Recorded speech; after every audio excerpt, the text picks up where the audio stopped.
നമസ്കാരം. എന്റെ കൂടെ വീഡിയോ എടുക്കാൻ സപ്പോർട്ടായിട്ട് നിൽക്കുന്ന ഒരാളായിരുന്നു എന്റെ അമ്മ. പക്ഷെ അമ്മ എന്നോട് അങ്ങനെ പറഞ്ഞു, ഞാൻ വീഡിയോ എടുക്കാനില്ല, നീ വേറെ ആരെങ്കിലും. നീ എവിടെ പരിപാടി അവതരിപ്പിച്ചാലും ഇത് തന്നെയാണല്ലോ നിന്റെ വിധി. ശരി, എന്റെ കൂടെ അഭിനയിക്കാനുള്ള ആളുകളെ ഞാൻ തന്നെ കണ്ടുപിടിച്ചോളാം. ഫൈനലി എന്റെ കൂടെ അഭിനയിക്കാനുള്ള ആളുകളെ ഞാൻ കണ്ടുപിടിച്ചടാ.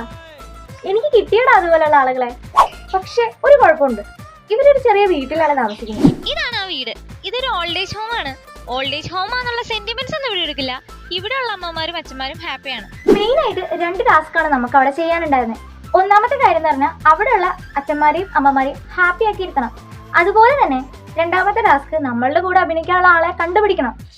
പിറന്നാലും കാർത്തിക നാളായാലും കണ്ണിന്നു കണ്ണായി തന്നെ ഞാൻ വളർത്തും. എൻ്റെ കണ്ണിന്നു കണ്ണായി തന്നെ ഞാൻ വളർത്തും.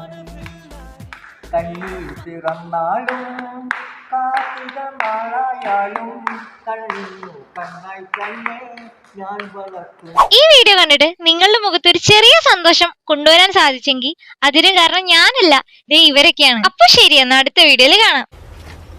രണ്ടാമത്തെ ടാസ്ക് നമ്മളുടെ കൂടെ അഭിനയിക്കാനുള്ള ആളെ കണ്ടുപിടിക്കണം. കിട്ടിയ